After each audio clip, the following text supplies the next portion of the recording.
So actually मी स्वतः दिल्लीतून आहे आणि जेव्हा मी कॉलेजमध्ये होते तेव्हा दिल्लीमध्ये राहगिरी नावाच्या कनॉट प्लेस एकदम मुख्य आपला एरिया आहे तिथे कनॉट प्लेसमध्ये असा राहगिरी मी स्वतः तिथे भाग घेतला होता आणि मला खूप अतिशय आनंद भेटला होता त्यावेळी.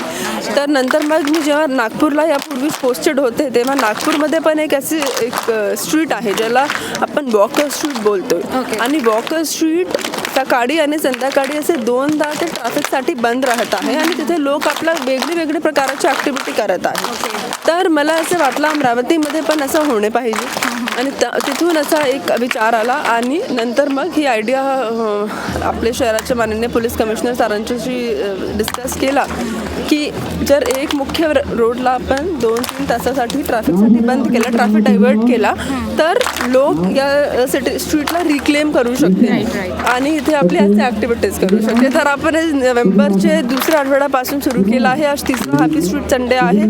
आतापर्यंत मला अतिशय चांगला रिस्पॉन्स भेटला आहे आणि अशी एक इच्छा आहे की जास्तीत जास्त रिस्पॉन्स मला मिळेल.